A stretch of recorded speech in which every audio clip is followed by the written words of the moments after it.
kind of weapon are you? Sir, I am a food-fed, air-cooled, water-driven weapon. I do not break, misfire, malfunction, and I never quit, sir. Hoorah! Carry on, soldier. Thanks, sir.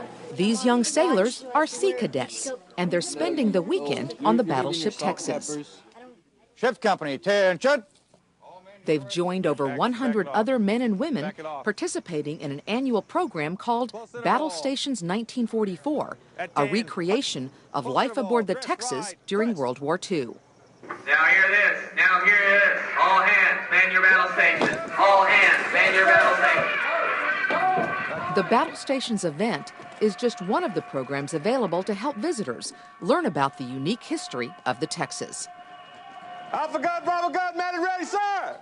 Bravo gun, man ready, sir!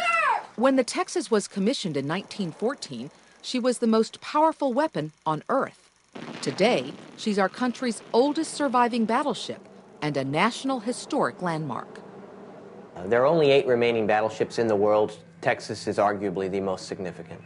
When America entered the war, The USS Texas served with the British fleet in World War I, was the first U.S. battleship to launch an aircraft, and served in every major theater of operations in World War II.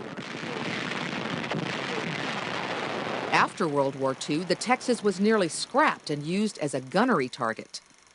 That was not particularly a pleasing end to many Texans, and hence the movement to save her and bring her here.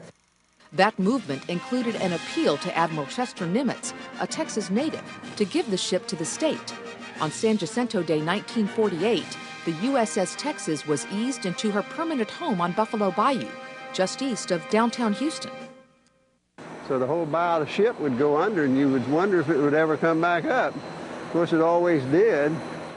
Step aboard the Texas today, and there's a chance you'll run into one of the men who served aboard her.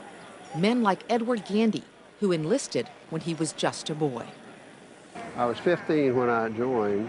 About 18 months I had been on the ship on D-Day, and I was 16 at D-Day.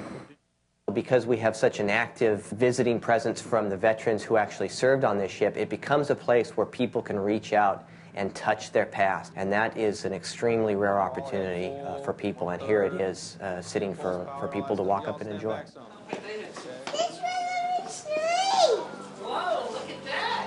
Time spent on board the Texas helps visitors, both young and old, better understand what this ship represents.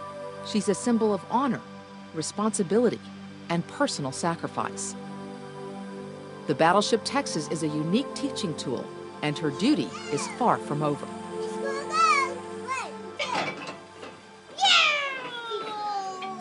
For more information on Texas state parks and historic sites, visit our website or call 1-800-792-1112.